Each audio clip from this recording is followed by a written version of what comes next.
केंद्र सरकार की शिक्षा विरोधी नीति के खिलाफ लोगों ने खुलकर आवाज उठाई है। आइए हम भारत सरकार की दोहरी शिक्षा नीति एक और खासकर शिक्षा को प्राइवेटीकरण की ओर धकेलने का जो प्रयास हो रहा है, और सरकार की जो नीतियाँ होना चाहिए कि सब लोग पढ़ पाए, सब लोग शिक्षित हो पाए और सिर्फ उसको अक्षरों का ज्ञान नहीं हो, सही माने में शिक्षा का प्रचार प्रसार हो, तो सरकार इसको अविलंब प्राइवेट को बंद करे। क्योंकि प्राइवेटीकरण होने से शिक्षा में कई नीतियाँ आ गई हैं, जैसे सीबीएसई बोर्ड, आईसीएसई बोर्ड, इन लोगों का छात्रों को जो परसेंटेज मिलता है वो काफ़ी मिलता है। कोई 80-90 से कम उनके विद्यार्थी नहीं है, 95% नंबर मिलता है। जबकि राज्य सरकारों का अच्छे से अच्छे मेधावी छात्र को भी बहुत सा कम नंबर आता है। तो ऐसे में बहुत से जगह पे नौकरी हो या कहीं दूसरे कॉलेज में दाखिला के लिए जो परसेंटेज की मांग की जाती है उस पर धक्का लगता है। तो आप अभी सुनेंगे धनबाद के सामाजिक संगठनों के लोगों का, कुछ पत्रकारों से या कुछ आम आदमियों से आपको मिलाने का काम करेंगे और बताएंगे कि वो जो दोहरी शिक्षा नीति है और शिक्षा नीतियों में क्या होना चाहिए, और खासकर अल्पसंख्यकों को जो अभी जो बंद किया गया है अभी छात्रवृत्ति, उसको और छात्रवृत्ति से क्या फ़ायदा हो रहा है और क्या नुकसान हो रहा है, ये सारे सवालों का जवाब आप कुछ समाजसेवी से, कुछ पत्रकारों से और उसको देखते रहिए। इसीलिए आप लगातार आरआरएस न्यूज़ को देखते रहिए, जो समाज के प्रति जवाबदेह है और सामाजिक बातों को जनता के सामने लाने का काम करते हैं। इसलिए आरआरएस न्यूज़ को देखते रहिए और संभव हो तो आप इसको आपका बेल दबाया कीजिए और उसको सब्सक्राइब कराना भूलिए। शिक्षा जो नीति पर जो सरकार का जो प्राइवेटीकरण की ओर जो शिक्षा बढ़ रहा है, भारत सरकार और राज्य सरकारें भी इस पर को प्रमोट कर रही है प्राइवेट शिक्षा नीति को। तो सरकार सबसे पहले आरआरएस न्यूज के माध्यम से हम ये एक संदेश देना चाहेंगे कि जिस भारत में विकास की बात हो रही है, उस भारत को अगर बचाना है तो स्वास्थ्य और शिक्षा पे जो प्रहार, निजीकरण, कुव्यवस्था है, सबसे पहले इसको सुधारें। रहा कि मेरी नज़रिया क्या है, इससे बड़ा दुर्भाग्य क्या हो सकता है कहने को कि आज शिक्षा का निजीकरण हो रहा है। आज भारत में हर वर्ग का, हर क्षेत्र का, हर वस्तु का निजीकरण के साथ साथ अब शिक्षा का निजीकरण हो रहा है। इससे बड़ा दुर्भाग्य बात और क्या हो सकता है। आज हम भारतीयों को इस पर बहस करने के लिए, बोलने के लिए है तो हम अपने आप को लज्जित महसूस करते हैं। आने वाला समय जो है ना, वो एससी, एसटी और ओबीसी को जो स्टाइपेंड मिलता था उसको रोकने का एक षड्यंत्र का एक हिस्सा मात्र है। अब आज हम अपने बच्चों को पढ़ाने के लिए जो छात्रवृत्ति की अपेक्षा रखेंगे स्टाइपेंड की, आज उसमें भी कम कर दिया गया है। ये अल्पसंख्यकों का छात्रवृत्ति पूरी तरह से बंद कर देना कहाँ से न्याय संगत है। केंद्र सरकार जो नीति लाई है छात्रवृत्ति के ऊपर, ये पूरी तरह से हम इसको देशद्रोही का मामला मानते हैं। एक सेवानिवृत्त व्यक्ति का आप रिटायरमेंट का पैसा मार दे रहे हैं, पेंशन मार दे रहे हैं, ये कैसा विकास है। मूलभूत सुविधा से हम वंचित हैं। और क्या हो सकता है जहाँ स्वास्थ्य नहीं, शिक्षा नहीं। एक देश एक कानून की आप बात करते हैं और शिक्षा में दोहरी नीति। समाजसेवी और बड़े भाई सरजू शर्मा जी हैं और शिक्षा नीति में बात करेंगे कि सब सर्व शिक्षा अभियान का जो था कि सभी को शिक्षा देने पर उस पर कहीं न कहीं कुठारघात लग रहा है, तो आप इसको कैसे देखें? किसी धर्म को माओवादी के हिसाब से उसका सहयोग और कुछ उत्थान, घर की उसकी स्थिति नहीं रहती है तो वो मिलता है तो किताब कॉपी ले करके वो अपना पढ़ने के लिए अपना प्रयास रहता है। और छात्रवृत्ति जहाँ बंद हो जाती है तो वो ऐसे गरीब लड़के हैं जिनके पास खाने का भी ठिकाना नहीं है, तो वो बुक कहाँ से लेंगे, तो छात्रवृत्ति उसमें काम आता है। सामने कांग्रेस के वरिष्ठ नेता केसरी सिंह यादव जी, तो दोहरी शिक्षा नीति सरकार जो है ना प्राइवेट की तरफ प्रमोट कर रही है शिक्षा नीति, तो आप इसको किस तरह देखते हैं? गरीबों को स्कॉलरशिप पर जो प्रतिबंध लगाने का काम जो किया है, तो उनका नीति निर्धारित है, समाज को उनको बांटना है, चाहे वो अल्पसंख्यक के नाम पर हो, चाहे वो हिंदुत्व के नाम पर हो, या चाहे जिस धार्मिक भावना के नाम पर हो, किसी भी तरह से उनको सत्ता में रहने के लिए लोगों को बांटना है। और वो ये भी एक उसी का उनका नीति के तहत है। तो इनका ज़्यादातर जोर है कि निजीकरण हो विद्यालय का। सरकारी जितने विद्यालय हैं वो किसी न किसी संस्था को, निजी संस्था के हाथों में देने का इनका हथकंडा है। सरकार एक तरह से प्रमोट करते हुए नजर आती है कि शिक्षा नीति जो है वो प्राइवेटीकरण की ओर बढ़ते चला है। उसका एक ही उद्देश्य है कि गरीब गुरबे अल्पसंख्यकों के बच्चे शिक्षा से वंचित रहे। जिस देश का राजा है किताब, कॉपी, पेंसिल, रबड़, कटर, पेन पे अगर जीएसटी ऐसे टैक्स लगा देता है तो समझ लीजिए वो देश का राजा किसी न किसी जगह गुलाम है। एक बच्चे को स्कॉलरशिप अगर नहीं मिलेगा तो कहाँ पढ़ पाएगा। वरिष्ठ अधिवक्ता HN सिंह जी हैं।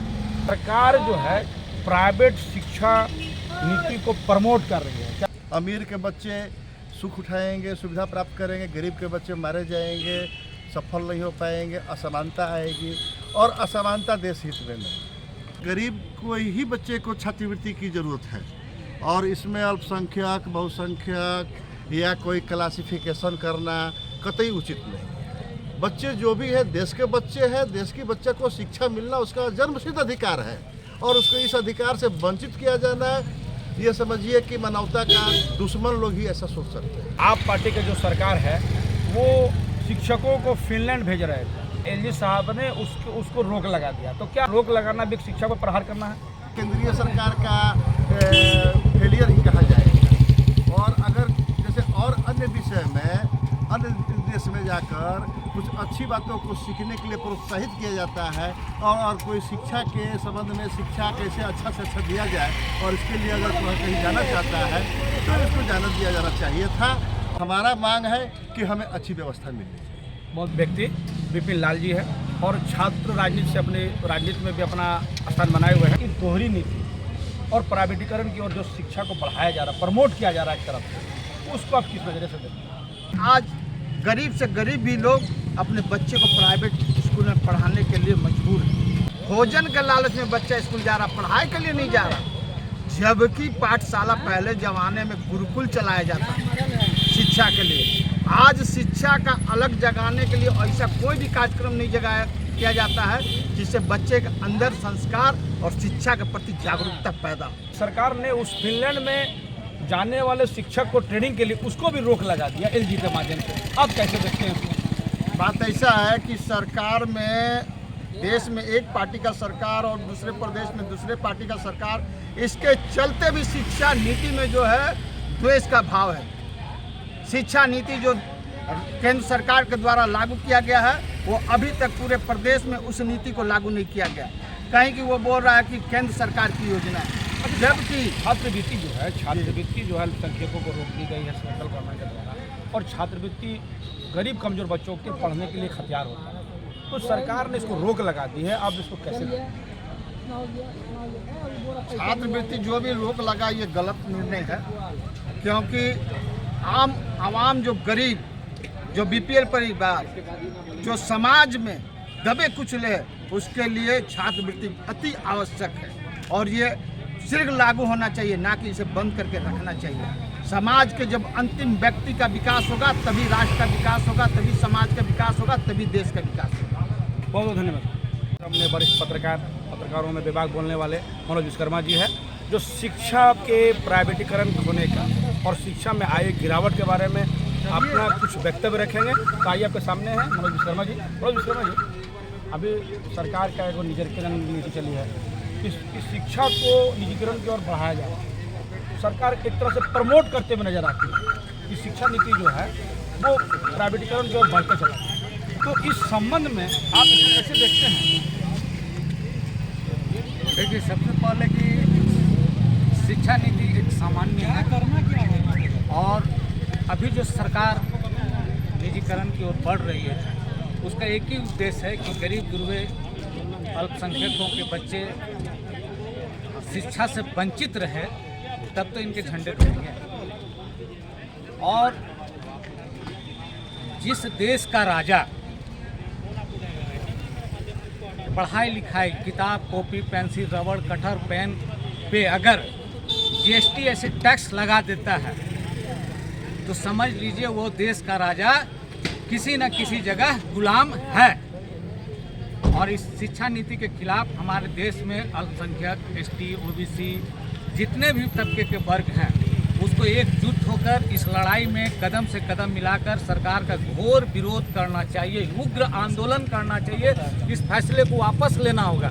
गरीब बच्चे को स्कॉलरशिप अगर नहीं मिलेगा तो कहाँ पढ़ पाएगा?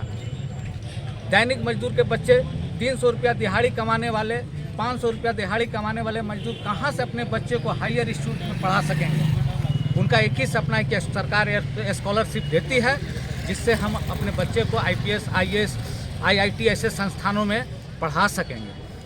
आपको ये बताइए ना कि ये जो सरकारी विद्यालय है, तो सरकारी विद्यालय का जो स्थिति बनी हुई है वो तो बड़ा भयावह है।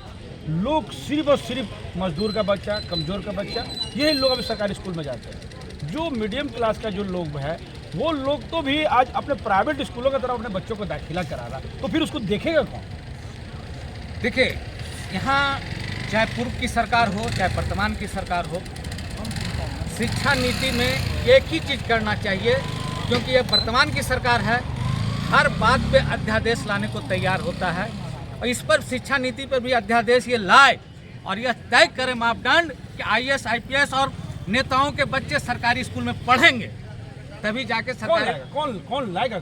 हम और आप लड़ाई लड़ेंगे, आंदोलन करेंगे, तभी जाके शिक्षा नीति में बदलाव आएगी और इनके बच्चे जिस दिन हमारे सरकारी विद्यालय में पढ़ने लगेंगे, शिक्षा का क्वालिटी सुधर जाएगा। बहुत बहुत धन्यवाद। समाज सेवी चंडी कुमार जी आपके सामने हैं, जो बेबाक अंदाज के लिए और सही मुद्दों को उठाने के लिए जाने जाते हैं। तो चंडी कुमार जी, ये शिक्षा जो नीति पे जो सरकार का जो प्राइवेटीकरण की ओर जो शिक्षा बढ़ रहा है, भारत सरकार और राज्य सरकारें भी इस को प्रमोट कर रही है एक तरह से प्राइवेट शिक्षा नीति को, तो सरकार की जो नीतियाँ थी जो सरकारी विद्यालय को लेकर, वो तो कमज़ोर होता हुआ नज़र आ रहा है ना, तब उसको कैसे देखते हैं? बिल्कुल।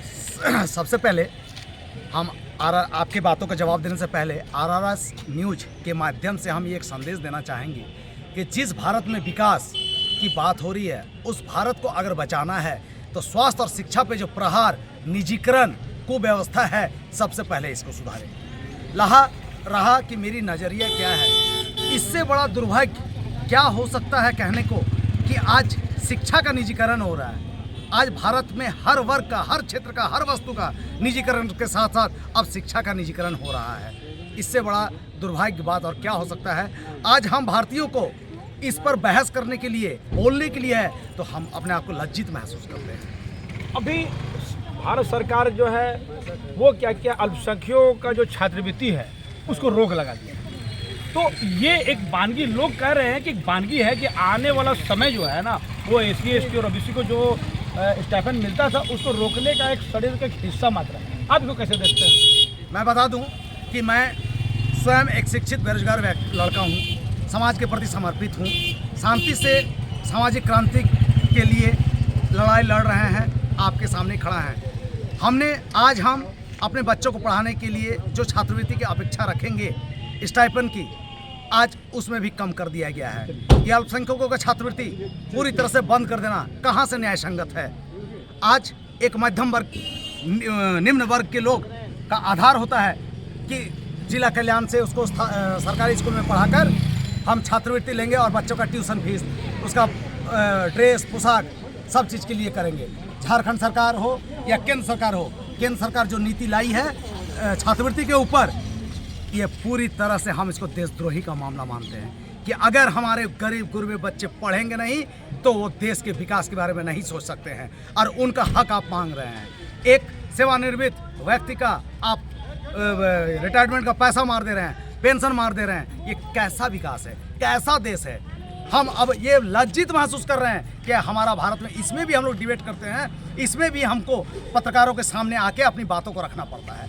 मूलभूत सुविधा से हम वंचित हैं, और क्या हो सकता है? जहाँ स्वास्थ्य नहीं, शिक्षा नहीं, वहाँ और क्या मूलभूत हो सकता है? एक बात बताइए कि सब भारत सरकार हो या राज्य सरकार की जो नीतियाँ हैं, एक पैटर्न पर यहाँ पर नहीं है, दोहरी मापदंड की शिक्षा नीतियाँ। आज क्या कर रही है केंद्र सरकार? सुनिए ना, दिल्ली में CBSE बोर्ड, ICSE बोर्ड और हर राज्य का अपना अपना बोर्ड है। ये जो दोहरा मापदंड है, अब होता क्या है कि CBSE का जो छात्र होता है ना, उसको परसेंटेज ज़्यादा मिलता है, राज्य सरकार का जितने भी आप एग्जाम को देखें उसमें उसको कम मिलता है। अब जहाँ पर जिस कॉलेज में या स्कूल में ज़्यादा परसेंटेज की मांग किया था एडमिशन का टाइम में, तो वो लोग वंचित हो जाता है। नौकरियों में भी अभी पोस्ट ऑफिस में एक वैकेंसी निकला था, पकड़ में बोला कि 85% का नंबर है उसको हम लेंगे, तो वो लोग सारा लोग CBSE बोर्ड का लोग या ICSE बोर्ड का लोग, दिल्ली बोर्ड का लोग इस पर आगे आ गए। राज्य सरकार का जो कठिन परीक्षा है उसको पास करने वाला उससे वंचित हो गए। तो ये जो दोहरी नीति है, इसके उसको आप किस तरह से देखते हैं? एक देश एक कानून, की आप बात करते हैं, और शिक्षा में दोहरी नीति कहीं नहीं। CBSE बोर्ड पारित है निजी स्कूलों में, अगर वो शिक्षा का मापदंड को परसेंटेज को नहीं बढ़ाएंगे उसके स्कूल में नामांकन नहीं होगा। आज मिडिल स्कूल में, आज मैं स्पष्ट कहना चाहता हूँ कि अगर शिक्षा में सुधार करना है, जितने अफसरशाही हैं उसको क्यों नहीं मैंडेटरी किया जाता है। IAS IAS अफसरशाही के जितने भी लोग हैं उनके बच्चे सरकारी स्कूल में पढ़ें। जहाँ सरकारी स्कूल को बढ़ावा देने के लिए सरकार तरह तरह का बात करती है, मगर धरातल पर अमलीजामा बनाने का काम क्यों नहीं करती है। कैसी दोहरी नीति है, कैसा मापदंड है, क्यों नहीं उसमें सुधार किया जाता है। ये सरासर अन्याय है। अभी मैं बता रहा हूँ, कोरोना के बाद तमाम स्कूल फीस उगाही किया, जिसमें उत्तर प्रदेश की न्यायालय ने सीधी तौर पर कहा कि जो तुम फीस उगाही किए हो उसका 25% वापस करो। क्यों नहीं अन्य राज्य के लोग ये देख रहे हैं। आज धनबाद में BPL कोटा के एडमिशन के लिए कहा जाता है कि आपको लाल कार्ड की ज़रूरत है। आज से 10 दिन पहले जब हमने DSC और DO के पास आवाज़ उठाया कि कैसा लाल कार्ड, जब आपका पोर्टल ही बंद है झारखंड सरकार का, तो कल का अखबार में आया है कि अब BPL कोटा की ज़रूरत नहीं है। आज बहुत ऐसे गरीब घर के बच्चे वंचित हैं जो आज क्लास 3 में क्लास 4 में हो गए हैं, उसकी उम्र पार कर चुकी है, पैसे के अभाव में एडमिशन नहीं करवा पाए हैं। आज कैसे 2 या 3 में उसका BPL कोटा में एडमिशन होगा, वो वंचित होंगे। अच्छा, एक अंतिम सवाल है कि ब्रिटेन का जो शिक्षा प्रणाली को देखा जाए तो ब्रिटेन में हर व्यक्ति, चाहे वो सांसद हो, मंत्री हो या स्वीपर का बच्चा हो, सब एक ही स्कूल में पढ़ता है, एक नीति है। तो वो नीति क्यों भारत में लागू नहीं हो पा रही? मैंने स्पष्ट तौर पर कहा, मैं विदेशों को नहीं देखता हूं, मैं अपनी भारत की बात करता हूं। एक देश एक नीति, शिक्षा और स्वास्थ्य में दोहरी नीति नहीं होना चाहिए। और जितने भी सरकारी व्यक्ति हैं, नेता, प्रतिनिधि जो भी हैं, उनको बच्चों का नामांकन सीधा सरकारी स्कूल में हो, न तो उसे चुनाव लड़ने से वंचित किया जाए। बहुत बहुत धन्यवाद।